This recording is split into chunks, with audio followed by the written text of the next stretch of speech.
사도신경하심으로 우리의 신앙을 하나님 앞에 고백합니다. 나는 전능하신 아버지 하나님, 천지의 창조주를 믿습니다. 나는 그의 유일하신 아들 우리 주 예수 그리스도를 믿습니다.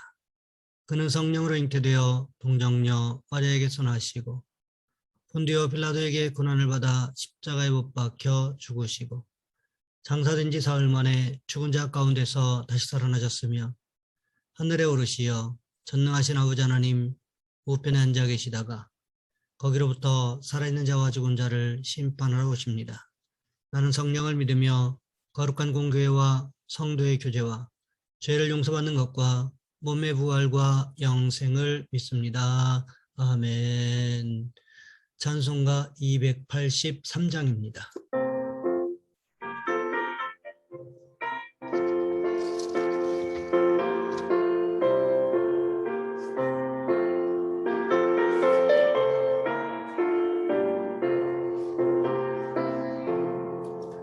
나 속죄함을 받은 후 한없는 기쁨을 다 헤아릴 수 없어서 늘 찬송합니다. 나 속죄받은 후 주를 찬미하겠네. 나 속죄받은 후 주의 이름 찬미하겠네. 나 속죄함을 받은 후 내 마음이 새로워 주 뜻을 준행하면서 슬기를 버리네. 나 속죄받은 후 주를 찬미하겠네. 나 속죄받은 후 주의 이름 찬미하겠네.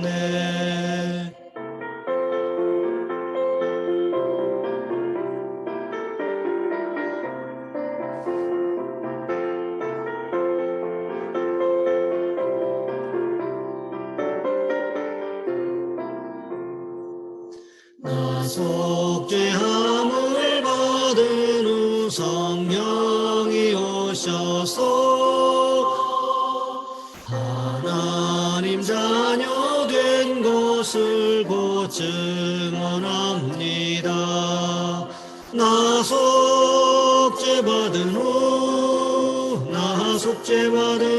주를 찬미하겠네. 나 속죄받은 후 주의 이름 찬미하겠네.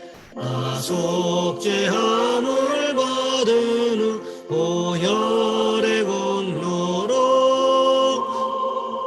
내 주의 은혜 입으니 늘 평안합니다. 나 속죄받은 후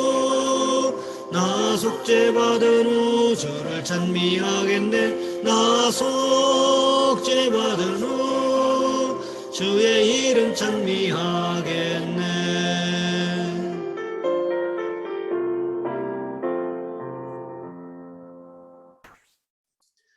오늘 말씀 열왕기하 24장에서 보겠습니다. 열왕기하 24장 8절로 17절까지 말씀입니다. 제가 가진 성경은 구약 성경 605쪽에 있습니다. 제가 봉독해 드립니다. 여호야긴이 왕이 될 때에 나이가 18세라 예루살렘에서 석 달간 다스리니라. 그의 어머니의 이름은 느우스다여 예루살렘 엘라단의 딸이더라. 여호야긴이 그의 아버지의 모든 행위를 따라서 여호와께서 보시기에 악을 행하였더라. 그때에 바벨론의 왕 느부갓네살의 신복들이 예루살렘에 올라와서 그 성을 애워싸니라. 그의 신복들이 애워쌀 때에 바벨론의 왕 느부갓네살도 그 성에 이르니 유다의 왕 여호야긴이 그의 어머니와 신복과 지도자들과 내시들과 함께 바벨론 왕에게 나아가매 왕이 잡으니 때는 바벨론의 왕 8째 해이라. 그가 여호와의 성전의 모든 보물과 왕궁 보물을 집어내고 또 이스라엘의 왕 솔로몬이 만든 것 곧 여호와의 성전의 금 그릇을 다 파괴하였으니 여호와의 말씀과 같이 되었더라. 그가 또 예루살렘의 모든 백성과 모든 지도자와 모든 용사 만명과 모든 장인과 대장장이를 사로잡아가매 비천한 자 외에는 그 땅에 남은 자가 없었더라. 그가 여호야긴을 바벨론으로 사로잡아가고 왕의 어머니와 왕의 아내들과 내시들과 나라의 권세 있는 자도 예루살렘에서 바벨론으로 사로잡아가고 또 용사 7,000명과 장인과 대장장이 1,000명 곧 용감하여 싸움을 할 만한 모든 자들을 바벨론 왕이 바벨론으로 사로잡아가고 바벨론 왕이 또 여호야긴의 숙부 마따니아를 대신하여 왕으로 삼고 그의 이름을 고쳐 시드기야라 하였더라. 아멘. 오늘 본문의 말씀을 가지고 바벨론을 통한 고난이라는 제목으로 함께 말씀을 살펴보겠습니다. 1871년 시카고에는 엄청난 대형 화재가 일어났었습니다. 300명이 죽고 17,000채의 건물이 타고 9만 명 이상의 이재민이 발생한 대형 화재였습니다. 이로 인해 당시 부흥사 무디가 담임하던 교회가 불에 탔습니다. 절망적인 상황이었지만 시카고의 재건을 위해서 부흥사 무디는 미국과 온 세계를 다니며 복음을 전하고 모금을 했습니다. 그러던 어느 날 뉴욕 5번가를 걷고 있을 때 성령의 불이 임했습니다. 너무나 강하게 성령의 역사가 임해서 그는 가까운 친구의 집으로 뛰어들어가 방에서 주님 앞에 엎드려 기도하는 가운데 큰 은혜를 체험했습니다. 비록 교회당은 불타고 성도들의 집은 다 불탔지만 그 밤에 성령의 불이 타올라서 새로운 꿈과 희망과 용기를 더하여 주었던 것입니다. 그때부터 말씀을 선포할 때 성령의 불이 떨어지기 시작했습니다. 수만의 사람들이 회개하고 돌아왔습니다. 많은 사람들이 모금해서 모금한 금액으로 노스사이드 터버너클 교회와 시카고 에비뉴 교회를 아름답게 봉헌했습니다. 우리나라에서도 2016년 7월 18일에 춘천중앙감리교회에 불이 나서 예배당 전체와 방송실 내부가 불에 탔습니다. IMF 때 온 성도가 합심하여 지은 교회였는데 그만 불이 나서 큰 피해를 입었습니다.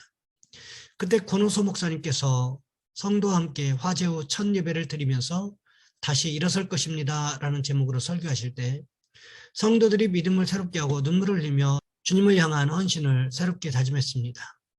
그 교회 원로 장로님이 이렇게 고백하셨습니다. 하나님이 살아계시니까 이까진 일은 아무것도 아닙니다.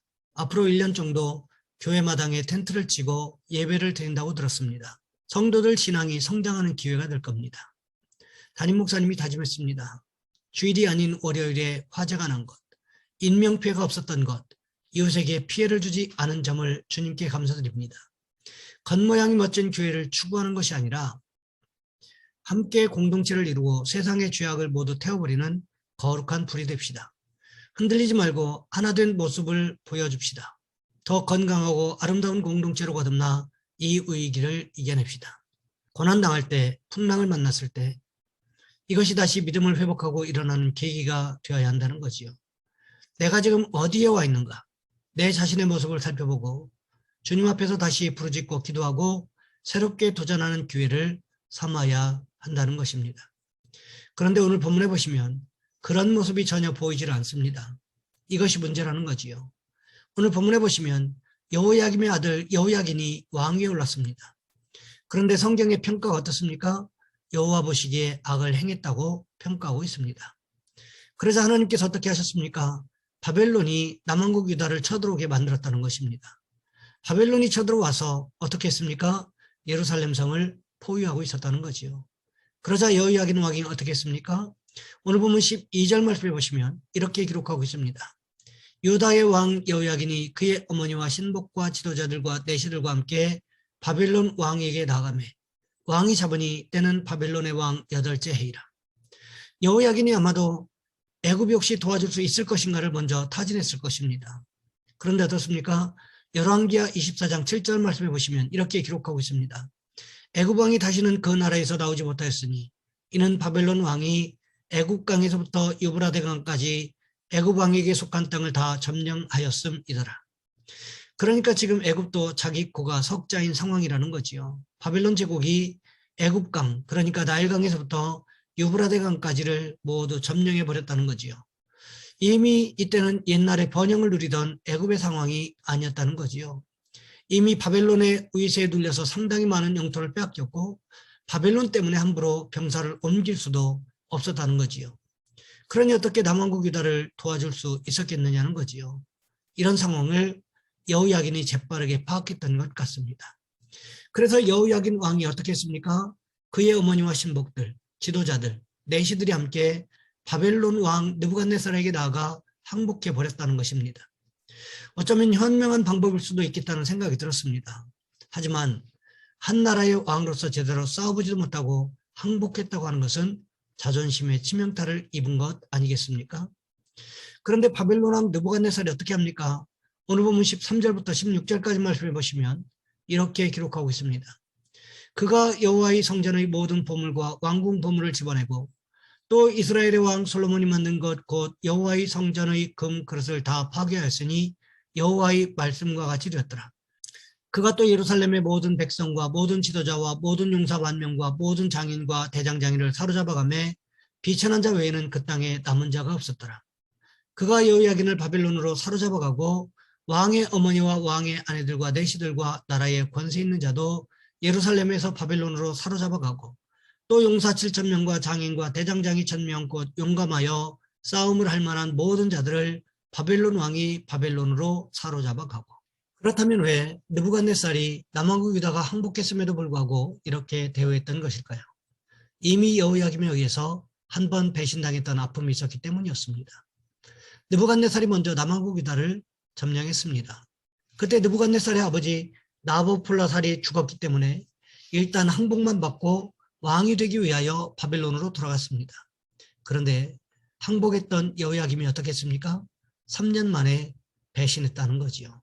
그런 경험이 있었기 때문에 바벨론 왕 느부갓네살이 이전처럼 호의적으로 넘어가지 않았습니다. 어떻게 했습니까? 성전에 있는 모든 보물과 왕궁의 모든 보물을 집어냈습니다. 그것뿐만이 아닙니다. 하나님을 섬기기 위해 솔로몬 왕이 만들었던 모든 그릇들을 모조리 파괴해 버렸다는 거지요. 거기에서 그치지 않았습니다. 예루살렘의 모든 백성과 지도자, 용사 만명과 모든 장인들, 대장장이들을 모조리 사로잡아갔다는 것입니다. 이것이 마치 임진왜란 때 일본 사람들이 조선의 도공들을 모조리 사로잡아갔던 것과 비슷하다고 생각하시면 될 것 같습니다. 그렇게 되자 무슨 일이 일어났습니까? 예루살렘의 비천한 자 외에는 남은 자가 없었다고 기록하고 있습니다. 거기에서 그치지 않았습니다. 여호야긴 왕을 바벨론으로 사로잡아서 끌고 가버렸습니다. 거기에다가 왕의 어머니, 왕의 아내들, 내시들, 나라의 권세 있는 자들 모두를 바벨론 땅으로 끌고 가버렸습니다. 그 결과가 어떠했습니까? 예루살렘 땅에 비천한 사람 외에는 아무도 남지 않았다는 것입니다. 또 다른 일도 있었지요. 용사 7,000명과 장인과 대장장이 1,000명, 곧 용감하여 싸움을 할 만한 모든 자들을 바벨론으로 사로잡아갔다는 것입니다. 무슨 이야기입니까? 남왕국 유다가 재기할 수 있는 기회조차 원천적으로 차단하고 있음을 말하고 있다는 거지요.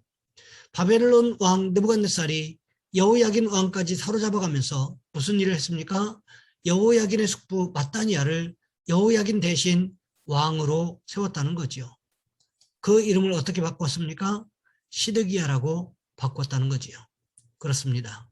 우상숭배를 일삼게 되니까 하나님께서 바벨론이라는 몽둥이를 들어 사용하셨던 것을 보게 됩니다. 그렇다면 이런 고난이 다가올 때 우리는 어떻게 하는 것일까요? 고난의 원인을 잘 파악해보고 하나님과의 관계의 회복을 위해서 힘쓰고 애쓰는 저와 여러분 우리 모두가 되시기를 주님의 이름으로 부탁을 드립니다. 이 시간 우리 한 목소리 함께 기도하겠습니다. 하나님, 우리에게 고난이 다가올 때 하나님과의 관계의 회복을 위해서 먼저 힘쓰고 애쓰는 우리 모두가 되게 도와주옵소서. 또한 기도하실 것은 오늘 특별히 주일인데 주일 예배를 위해서 시간마다 우리에게 은혜를 허락해 주시라고 이 시간 우리 주여 한번 간절히 부르신 후에 한 목소리 함께 기도합니다. 주여, 사랑의 하나님, 우리를 도와주시기를 원합니다.